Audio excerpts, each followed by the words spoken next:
오늘 저희에게 주시는 하나님의 말씀은 신약성경 갈라디아서 5장 22절에서 23절, 고린도전서 10장 23절에서 24절, 31절 말씀입니다.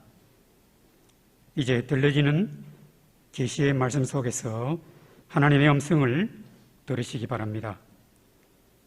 오직 성령의 열매는 사랑과 희락과 화평과 오래 참음과 자비와 양성과 충성과 온유와 절제니 이 같은 것을 금지할 법이 없느니라. 모든 것이 가하나 모든 것이 유익한 것은 아니요, 모든 것이 가하나 모든 것이 덕을 세우는 것은 아니니 누구든지 자기의 유익을 구하지 말고 남의 유익을 구하라. 그런즉 너희가 먹든지 마시든지 무엇을 하든지 다 하나님의 영광을 위하여 하라. 아멘. 네, 우리 오희연 자매님, 내가 너를 사랑합니다 는 제목을 가지고 찬양해 주셨습니다. 우리 박수로 한번 격려하도록 하겠습니다. 감사합니다. 언젠가 어떤 분의 진주에 대한 글을 본 적이 있습니다. 서양에서는 결혼 30주년이 되게 되면 부부가 서로 진주를 주고받는 그러한 시간을 가지는 경우들이 있다고 합니다. 이 진주라고 하는 것은 얼어붙은 눈물이라고 하는 별명을 가지고도 있는데, 진주가 형성되는 과정을 보게 되면 조개 껍질에 아주 날카로운 모래알 하나가 들어와서 살을 저미는 듯한 그러한 고통을 만들어내기 시작합니다. 그러면 이 조개는 그 고통으로 인해서 피와도 같은 낙하라고 하는 물질을 뿜어내는데, 이 물질을 통해서 날카로운 모래 때문에 생긴 상처를 감싸고 자기를 치료한다고 합니다. 이렇게 상처를 감싸는 수많은 과정을 통해서 진주라고 하는 아름다운 보석이 그 안에서 만들어지게 된다는 것입니다. 만일에 그렇게 하지 않게 되면 상처가 곪아서 나중에는 이 조개를 죽음에 이르게 한다는 것입니다. 결혼 30주년을 맞이하는 부부는 모진 고통을 다 이겨내고 사랑이 진주처럼 빛난다라고 하는 의미에서 진주를 서로 교환한다고 합니다. 부부로 살아가는 생활뿐만 아니라 우리가 살아가는 인생에도 조개 껍질 속을 파고 저미르드는 날카로운 모래알처럼 때로는 우리의 인생 가운데 고통의 모래알이 찾아와서 우리를 아프게 만드는 경우들이 있습니다. 그럴 때면 우리는 마음속에 왜 나한테만 이런 일이 일어나지? 왜 나만 이렇게 힘들지? 라고 하는 생각이 들 수 있습니다. 그렇지만 그때 우리가 기억해야 할 것은 바로 그 순간은 하나님께서 내 안에 보석을 만드시는 순간이라는 것입니다. 교회 역사 가운데도 작은 모래알 같은 것이 살을 저미고 들어와서 고통스럽게 만드는 순간들이 있었습니다. 그렇지만 주님께서는 그때마다 우리 안에 아름다운 진주와 같은 보석들을 만드셨습니다. 올해로 우리 교회는 100년이 지나가고 또 30년이 흘러서 130주년이라고 하는 시간을 맞이하게 되었습니다. 그리고 우리는 코로나 시대라고 하는 아픈 모래알이 우리 안에 들어와서 힘겨운 시간들을 보내고 있습니다. 그렇지만 하나님께서는 이 시간을 통해서 주님의 몸된 교회 가운데 진주처럼 아름다운 보석을 만드시는 줄로 믿습니다. 우리의 인생 가운데도 시련이 있지만, 그러나 그 시련의 시간은 하나님께서 내 안에 보석을 만드는 시간입니다. 내 안에 보석이 완성되는 그날까지 우리가 눈물로 하나님 앞에 기도하며 더 아름다운 보석을 우리의 삶 속에 만들어내는 우리 모든 믿음의 가족들의 삶이 되시기를 바랍니다. 오늘은 우리가 갈라디아서 5장 22절과 23절 성령의 열매에 대한 말씀을 우리가 묵상을 하는데, 우리 갈라디아서 5장 22절과 23절 말씀 어떻게 잘 외워지시나요? 우리 자막을 보면서 혹은 암송하실 수 있는 분들은 마음속으로 우리 갈라디아서 5장 22절과 23절 말씀 같이 한번 읽고 암송하겠습니다. 함께 읽겠습니다. 오직 성령의 열매는 사랑과 희락과 화평과 오래 참음과 자비와 양성과 충성과 온유와 절제니 이 같은 것을 금지할 법이 없느니라. 아멘. 여러분, 이 말씀을 우리가 살아가면서 말씀을 묵상하되 그냥 쭉 묵상하는 것이 아니라 이 9가지 열매가 되는 말씀들을 하나하나 그 의미를 생각하면서 하나님, 우리 속에도 이와 같은 보석처럼 아름다운 성령의 열매들이 맺히게 하여 주시옵소서 라고 기도하는 시간들이 되시기를 바랍니다. 언젠가 이 성령의 열매라고 하는 것을 장독에 비유한 어떤 분의 말씀을 들은 적이 있습니다. 성령의 열매 가운데 첫 번째 열매인 사랑은 장독에 있는 뚜껑과 같다는 것입니다. 여러분, 장독에 뚜껑이 없다고 생각을 하면 그 안에 음식물을 담을 수가 있을까요? 뚜껑이 없는 장독 속에는 어떤 음식도 담을 수가 없습니다. 설사 음식을 담는다고 해도 그 음식이 제대로 보관될 수가 없습니다.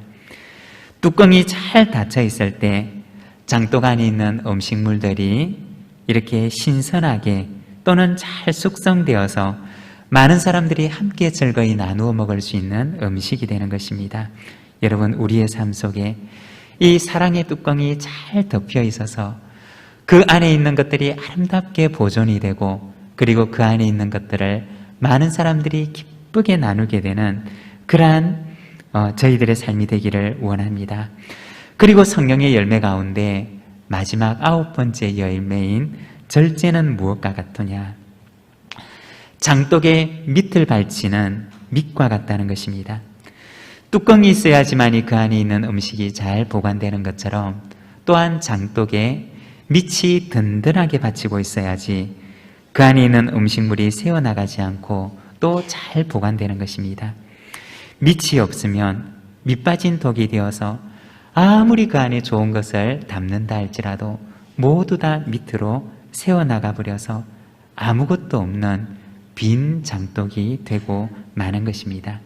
여러분, 우리의 삶 속에 사랑의 뚜껑을 잘 덮고, 또한 그 아래에는 절제의 밑이 든든하게 받쳐서 우리 인생에 아름다운 것들로 가득 채우는 저희들의 삶이 되기를 간절히 소망합니다.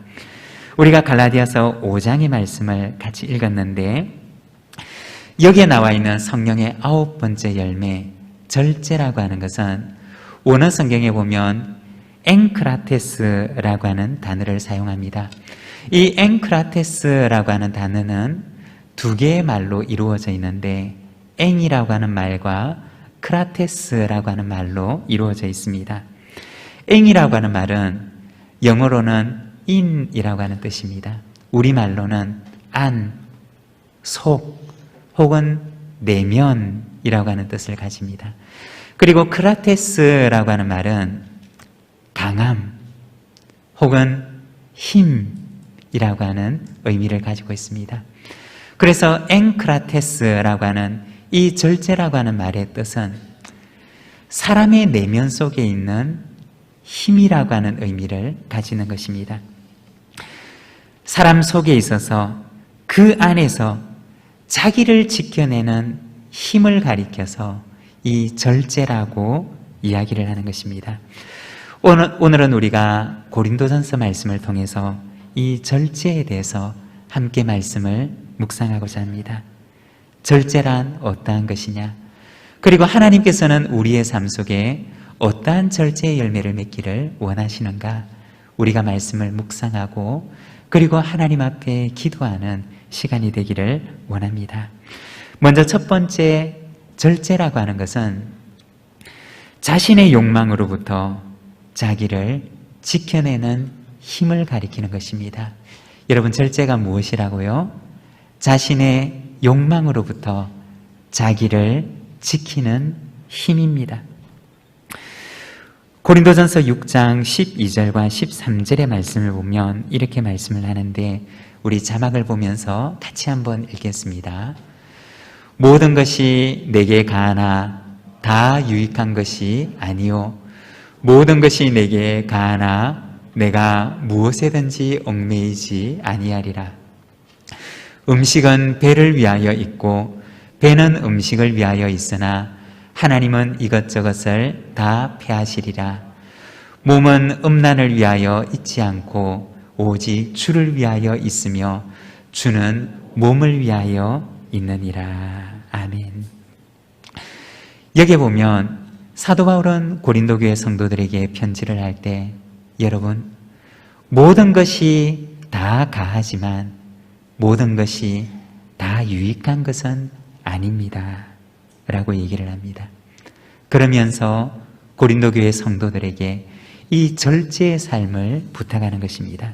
13절에 보면 몸은 음란을 위하여 있지 않고 오직 주님을 위하여 있습니다 라고 얘기를 하면서 고린도 교회 안에 있었던 음란의 죄, 그리고 무절제한 삶에 대해서 바울은 그들을 책망하고 또 권면하는 것입니다.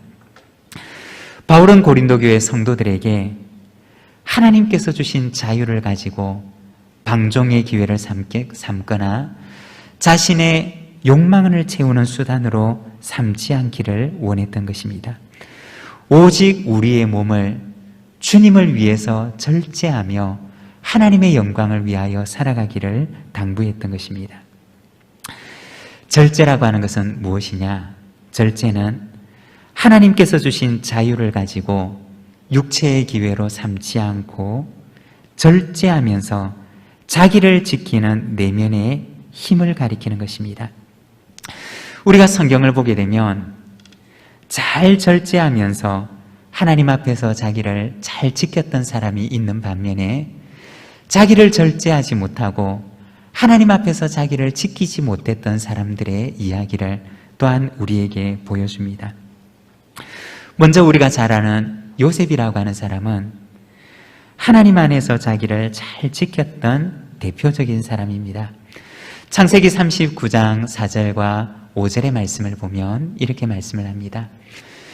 요셉이 그의 주인에게 은혜를 입어 섬김에 그가 요셉을 가정총무로 삼고 자기의 소유를 다 그의 손에 위탁하니 그가 요셉에게 자기의 집과 그의 모든 소유물을 주관하게 한 때부터 여호와께서 요셉을 위하여 그 애굽 사람의 집에 복을 내리심으로 여호와의 복이 그의 집과 밭에 있는 모든 소유에 미친지라. 여기 창세기 39장의 말씀을 보게 되면 요셉이 얼마나 믿을 만한 삶을 살았는가 라고 하는 것을 보여줍니다. 요셉이 보디발의 집에 있을 때 보디발은 자기가 돈을 주고 샀던 종이었음에도 불구하고 이 요셉을 그 가정의 총무로 삼습니다. 그리고 자신의 소유를 다 맡기고 이 요셉의 손에 위탁했다라고 이야기를 합니다. 요셉의 집에서, 보디발의 집에서 살았던 요셉의 모습을 보여주는 것입니다. 그리고 이 요셉이 나중에 감옥에 갇혔을 때는 간수장이 요셉에게 일들을 맡기는데 요셉에게 맡긴 것들에 대해서는 그가 다시 살펴보지 않았다라고 성경에서 기록을 하고 있습니다. 그만큼 이 요셉의 삶은 사람들에게 믿을 만한 삶이었다는 것입니다. 요셉에게 맡겼던 것은 그 누구도 의심하지 않고 그 누구도 다시 돌아볼 필요가 없을 만큼 그는 모든 사람들에게 믿을 만한 신임을 받는 삶을 살았던 것입니다. 어떻게 요셉은 가는 곳마다 사람들에게 그와 같은 신임을 얻을 수가 있었던 것일까요? 그것은 그 안에는 자기를 지켜내는 힘이 있었던 것입니다. 요셉은 자기가 어떤 권세를 얻고 혹은 어떤 고난을 가지게 됨에 따라 자신이 있는 욕망을 방종하게 자기를 내어 맡기지 않았던 것입니다. 하나님 안에서 자기를 절제할 수 있었고 자기를 지키는 힘이 그 안에 있었기 때문에 사람들은 누가 보든지 보지 않든지 간에 이 요셉을 믿고 신뢰할 수가 있었던 것입니다. 요셉은 사람들에게 눈가림만 하는 식으로 살았던 것이 아니라 하나님 앞에서 자기를 지키는 삶을 살았던 것입니다. 그래서 그러한 요셉이었기에 누가 그 곁에 서서 그를 지키고 감시할 필요가 없었던 것입니다. 보디발의 아내가 어느 날 그를 찾아와서 유혹하지만 그러나 요셉은 그 유혹에 넘어가지 않습니다. 왜냐하면 그는 하나님께서 그를 보고 계신다는 사실을 알고 있었고 하나님 안에서 자기를 지킬 수 있는 절제의 힘을 그 안에 갖추고 있었기 때문이었습니다. 물론 그가 누명을 쓰게 되지만 그는 누가 보든지 보지 않든지 간에 언제나 하나님 앞에 자기를 지키는 삶을 살아가게 됩니다. 세상 속에서 살아가는 요셉의 삶의 태도를 한마디로 얘기를 한다면 그것은 절제의 삶이었던 것입니다. 사람들이 보든지 보지 않든지 하나님 앞에서 자기를 지켜낼 수 있는 내면의 힘을 가진 삶을 살았던 것입니다. 여러분, 이것이 바로 세상 속에서 살아가는 그리스도인의 삶의 모습이라는 것입니다. 골로새서 3장 22절의 말씀을 우리가 자막을 보면서 같이 한번 읽도록 하겠습니다. 종들아, 모든 일에 육신의 상전들에게 순종하되 사람을 기쁘게 하는 자와 같이 눈가림만 하지 말고 오직 주를 두려워하여 성실한 마음으로 하라. 여러분, 여기에 보면 사도 바울은 골로새 교회 성도들에게 편지하는데 사람을 기쁘게 하는 것처럼 여러분들은 눈가림만 하는 식으로 살지 말라고 당부를 합니다. 오직 모든 것을 보시는 주님을 두려워하는 마음으로 성실한 마음으로 세상 속에 살아가라고 이야기를 하는 것입니다. 누가 보든지 보지 않든지 사람의 시선과 눈을 의식하는 것이 아니라 하나님 앞에서 자기를 지키는, 하나님 앞에서 주님을 두려워하는 마음으로 성실한 마음으로 자기를 지키는 힘을 가진 삶을 살아갈 것을 부탁했던 것입니다. 이것이 바로 그리스도인의 삶이라고 이야기하는 것입니다. 그리하면 하나님께서 하나님의 방법으로 그의 삶을 보상하시고 그를 채워주실 것이라는 것입니다. 우리가 성경에 보면 이처럼 요셉의 삶은 하나님 앞에서 자기를 지킬 수 있는 절제의 힘을 가진 삶이었고, 그리고 사람들은 그를 신임함으로 그에게 맡겼던 것은 다시 돌아보지 않을 정도로 그는 세상에 신뢰를 받는 삶을 살아가게 됩니다. 그리고 하나님께서는 이렇게 하나님 앞에서 살아가는 요셉의 삶에 하나님의 방법으로 채워주시고 보상하셨던 것입니다. 그렇지만 성경에 보면 이와는 정반대의 삶을 살았던 사람들의 이야기를 또한 보여주는데, 자기를 절제할 수 없었던 사람들의 이야기를 보여줍니다. 그 대표적인 사람으로 삼손이라고 하는 사람을 보여주는데, 이 삼손은 태어나면서부터 하나님께 큰 은총을 받았던 사람이었습니다. 그는 믿음의 가정에서 태어나고, 그리고 하나님께로부터 특별한 재능을 선물로 받았던 사람이었습니다. 그렇지만 그의 삶은 어땠느냐? 그는 욕망 앞에서 자기를 지키지 못하는 삶을 살게 됩니다. 결국에는 자기가 지키지 못했던 그 욕망이 그를 후회스러운 인생으로 만들고 맙니다. 그는 성적인 욕망을 이기지 못하고 자기를 지킬 수 있는 힘이 없었던 사람으로 결국 파멸의 길을 걷고 말았던 것입니다. 또 성경 가운데 가인이라고 하는 사람이 있는데 그는 자신의 감정을 다스릴 수가 없었던 사람이었습니다. 자기 속에 일어나는 그 분노의 감정을 절제할 수가 없어서 결국에는 자기 속에 있는 미움과 시기심, 그 분노를 이기지 못하고 동생을 죽이는 죄를 범했던 사람이 바로 가인이었습니다. 그 죄를 범하고 난 뒤에 하나님께서 이 가인을 찾아와서 물으십니다. 가인아, 내 동생 아벨이 어디에 있느냐? 그러자 그가 하나님께 대답합니다. 하나님, 내가 내 아우를 지키는 사람입니까? 이 가인은 아무도 보지 않는다고 생각을 하고 자신의 분노의 감정을 억누르지 못하고 절제하지 못하고 하나님 앞에 죄를 범하고 그로 인해서 그의 인생이 하나님을 떠난 삶을 살고 말았던 것입니다. 우리가 성경을 보게 되면 자기를 잘 절제하며 하나님 앞에 자기를 지켰던 사람과 그리고 자기를 절제하지 못하고 하나님 앞에서 자신의 내면을 지킬 수가 없었던 사람들의 이야기를 들려주고 그리고 그들이 살았던 인생의 결과는 결국 전혀 다른 길로 그들을 인도했던 것을 우리에게 보여줍니다. 절제라고 하는 것이 무엇이냐? 절제는 자기를 지키는 힘입니다. 자신의 욕망으로부터, 자신의 감정으로부터, 자신의 분노로부터 자기를 지켜내는 힘을 가리켜서 바로 절제라고 하는 것입니다. 사랑하는 여러분, 하나님 안에서 자기를 지키는 절제의 힘을 가진 하나님의 백성이 되시기를 바랍니다. 그리할 때 하나님께서 그 사람을 귀하게 사용하시는 줄로 믿습니다. 그리고 두 번째, 절제라고 하는 것은 공동체의 덕을 위해서 자기를 지키는 힘입니다.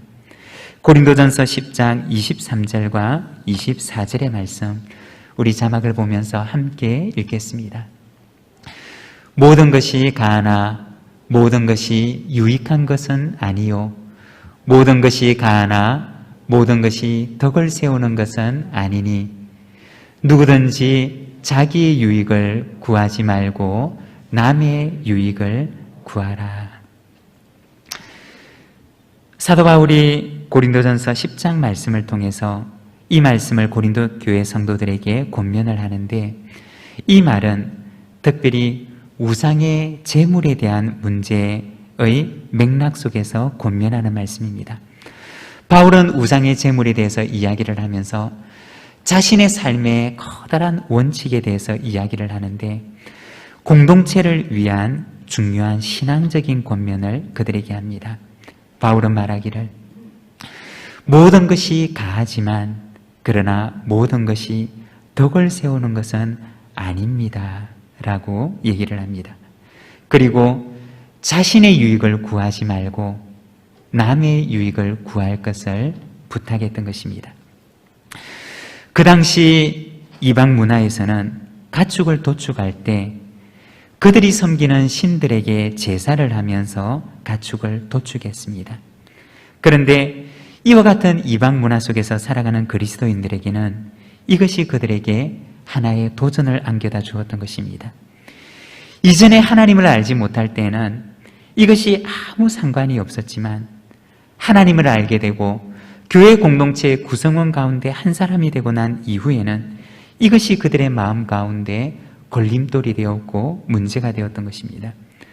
고린도라고 하는 그 도시는 굉장히 우상 숭배가 강했던 도시였는데, 바울은 이 문제를 다루면서 이것을 법적인 문제로 얘기하지 않고 율법의 관점에서나 종교적인 문제로 얘기를 하지 않고 그의 삶에 아주 중요한 신앙적인 원칙으로 그는 행동하고 또 이것을 고린도 교회 성도들에게 당부하는데, 그것은 공동체의 덕이 되느냐라고 하는 것이었습니다. 이것이 공동체의 덕을 세우는 것이고, 이것이 내 형제와 자매에게 덕이 되느냐라고 하는 문제를 그는 그의 삶의 원칙으로 세웠던 것입니다. 우상의 제사상에 올라갔던 음식이든 그렇지 않은 음식이든 모든 것이 하나님께서 지으신 선하신 것인데 그것이 무슨 문제가 되겠습니까? 그렇지만 사도 바울은 이 문제에 대해서 이야기를 할 때 자기만 생각하지 말고 이것이 나의 행동이, 나의 삶이, 나의 언행이 공동체의 덕이 되는 것인가? 라고 하는 것을 먼저 묻도록 했던 것입니다. 나는 무엇이든지 할 수 있는 자유가 있지만 내게는 어떤 것이든지 할 수 있는 그러한 자유가 주어져 있지만, 그러나 내가 누리는 그 자유로 인해서 만일에 내 형제가 실족하고 내 자매의 영혼이 망하게 된다면 나는 내가 누리는 그 자유를, 내게 주어진 그 자유를 나는 평생 누리지 않겠다고 했던 것이 사도 바울의 삶의 원칙이었던 것입니다. 이방신들에게 제사를 드리는 그 제사상에 올라갔던 그 고기를 먹는 것이 만일 내 형제나 자매를 실족케 하는 일이라면 나는 내 평생의 고기를 먹지 않겠다고 얘기를 했던 것이 바로 바울의 삶의 원칙이었던 것입니다. 나에게는 모든 자유가 있지만, 그러나 내가 가지고 있는 내 자유를 내가 내 마음대로 사용하는데 무슨 상관이 있느냐고 얘기를 하지 않고, 사도 바울은 하나님께서 내게 자유를 주셨지만 나의 자유가 만일에 누군가에게 걸림돌이 되고 누군가가 나의 자유로 인하여서 실족하는 것이 된다면 나는 내 자유를 절제하는 삶을 살겠습니다 라고 얘기를 했던 것입니다. 고린도전서 10장 32절과 33절의 말씀을 보면 이렇게 말씀을 합니다. 유대인에게나 헬라인에게나 하나님의 교회나 거치는 자가 되지 말고 나와 같이 모든 일에 모든 사람을 기쁘게 하여 자신의 유익을 구하지 아니하고 많은 사람의 유익을 구하여 그들로 구원을 받게 하라. 이것이 사도 바울이 고린도 교회 성도들에게 당부했던 권면이었습니다. 고린도 교회 성도들의 삶이 하나님의 교회에게나 누구에게나 거치는 삶이 되지 않기를 원했던 것입니다. 많은 사람들의 유익을 구하는 삶이 되기를 원했고, 그들의 삶을 통하여 그들로 하여금 구원을 받는 삶을 살도록 하라는 것이었습니다. 여기서 거치는 자라고 하는 말은 걸림돌이 되는 사람이라고 하는 의미입니다. 나의 삶이, 나의 자유가 만일에 누군가의 걸림돌이 된다면 그것이 걸림돌이 되지 아니하도록 자기를 돌아보고 자기를 절제하는 삶을 살아갈 것을 부탁했던 것입니다. 여러분, 우리의 삶은 어떠합니까? 우리의 언행은 어떠합니까? 우리의 삶은 누군가에게 혹시 걸림돌이 되는 삶은 아닙니까? 우리의 언행은 누군가에게 걸림돌이 되는 언행이 되고 있지는 않습니까? 언젠가 나이가 많은 어느 권사님을 배웠던 적이 있는데 아주 오랫동안 이민 생활을 하다가 연세가 드셔서 모국으로 돌아오셨던 분이셨습니다. 젊은 집사님이 섬기는 구역에 배정이 되셔서 거기에서 구역 생활을 하셨는데, 그런데 섬기시는 젊은 집사님이 너무 힘들어하는 것을 보았던 기억이 있습니다. 교회도 빠지지 않고 와서 예배를 드리고 구역 예배도 빠지지 않고 와서 함께 예배를 드리는데, 그런데 이분이 집으로만 돌아가면 동네 사람들과 싸워서 윗집 사람과 싸우고 아랫집 사람과 싸우고, 동네에 가게 되면 가게 아주머니와 싸우고, 온 동네 싸움꾼으로 알려졌던 것입니다. 그래서 그 동네 사람들이 그 권사님만, 그 할머니만 지나가면 모두가 다 가까이 하지 않으려고 서로 피한다는 것입니다. 그 동네 사람들이 그 권사님이 어느 교회 다니는지 잘 알고 있고, 그리고 교회에서 권사라는 사실도 잘 알고 있는데, 그런데 아무도 그 동네 다니는 사람들 가운데, 사는 사람들 가운데 그 아주머니와 친구가 되고 이웃이 되기를 원치 않았던 것입니다. 그 동네 가운데, 그 이웃들 가운데 덕이 되는 삶을 살지 않았던 것입니다. 사도 바울의 삶의 원칙은 오늘 나의 삶과 나의 언행이 공동체와 이웃에 덕이 되는가를 물으라고 했던 것입니다. 혹시 나의 삶과 나의 언행이 누군가에게 거치는 것이, 누군가의 걸림돌이 되는 것은 아닌지를 자기를 돌아보고 자신의 감정을 절제하며 자신의 언어와 자신의 행동을 공동체의 덕을 세우기 위해서 절제하는 삶을 살아갈 것을 부탁했던 것입니다.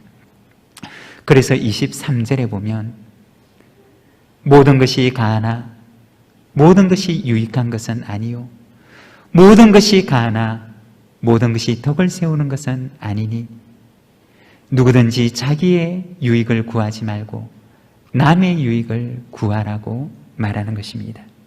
사랑하는 여러분, 나의 유익을 구하지 말고 내 공동체, 내 형제와 자매의 유익을 구하는 삶을 살아가는 우리 믿음의 가족들이 되시기를 바랍니다. 내 감정이 내 것이라고 생각하고 내 마음대로 살아가는 것이 아니라 나의 언행과 나의 감정이 공동체의 덕이 되는 것이며 내 형제와 자매를 살리는 것인지를 돌아보며 내 이웃의 유익을 구하는 삶을 살아가는 저와 여러분의 삶이 되기를 소망합니다. 그리고 세 번째, 절제라고 하는 것은 무엇이냐? 하나님의 영광을 위하여 자기를 지키는 힘을 가리키는 것입니다. 고린도전서 10장 31절의 말씀 우리가 같이 한번 읽겠습니다. 그런즉 너희가 먹든지 마시든지 무엇을 하든지 다 하나님의 영광을 위하여 하라. 바울은 고린도전서를 통하여 부탁합니다. 그리고 우리의 마음속에 늘 이 질문을 가지고 살아가기를 당부합니다. 먼저 첫 번째, 공동체의 덕이 되느냐? 두 번째, 하나님께 영광이 되느냐? 무슨 말을 하든지 무슨 행동을 하든지 모든 일에 내 삶 속에 이 두 가지의 물음을 가지고 나를 절제하는 삶을 살아갈 것을 부탁했던 것입니다. 차에 보면 모든 차에는 브레이크라고 하는 장치가 있습니다. 이 브레이크라고 하는 장치는 차가 앞으로 나갈 때 때로는 필요에 따라서 그 차를 멈추어 세우는 역할을 합니다. 그런데 이 브레이크는 차를 멈추어 세우는 데 목적이 있는 것이 아니라 그 차가 더 안전하게 앞으로 잘 나갈 수 있도록 하는 데 목적이 있습니다. 아무리 좋은 엔진을 달고 아무리 빠른 속도로 달릴 수 있는 차라 할지라도 브레이크라고 하는 장치가 없으면 그 자동차는 자신의 속력을 낼 수가 없습니다. 왜냐하면 안전하지 않기 때문입니다. 그 차에 브레이크라고 하는 장치가 있기 때문에 그 차는 마음껏 속력을 낼 수도 있고 그리고 목적지까지 안전하게 도착할 수가 있는 것입니다. 절제는 무엇과 같으냐? 바로 자동차에 있는 브레이크와 같은 것입니다. 이것이 내 삶을 억제하고 내 삶을 방해하고 내 삶의 진행을 가로막는 것이 아니라 이 절제가 있기 때문에 나의 순례 인생길이 안전하게 하나님 나라까지 이르게 되는 것입니다. 여러분, 우리 속에 이와 같은 절제의 열매가 있기를 원합니다. 우리의 삶의 뚜껑에는 사랑이라고 하는 뚜껑이 덮여 있고, 그리고 그 아래에는 절제라고 하는 성령의 열매가 있을 때 그 안에 있는 나머지 것들이, 아름다운 것들이 곱게 그리고 보존이 되는 것입니다. 여러분, 우리의 삶 속에 성령의 9가지 열매가 풍성하게 맺히는 삶이 되기를 원합니다. 사랑으로, 절제로 우리의 삶 속에 이 열매가 새어나가지 않도록 우리의 인생을 하나님 앞에 아름답게 가꾸어 나가는 우리 모든 믿음의 가족들이 되시기를 간절히 소망합니다. 오늘 우리에게 주신 말씀을 생각하면서 우리 함께 기도하기를 원합니다. 하나님 아버지, 우리 속에 절제의 열매가 있게 하옵소서. 이 절제의 열매가 없음으로 인해서 하나님께서 우리에게 주신 온갖 아름다운 것들이 그 속에 밑이 빠진 독처럼 그 안에 다 새어나가 버리는 저희들의 인생이 아니라 하나님 앞에 절제함으로 하나님께서 우리에게 주신 아름다운 것들을 우리의 이웃들과 함께 나누는 삶을 살아가게 하여 주시옵소서. 우리 시간 함께 기도하며 나가겠습니다.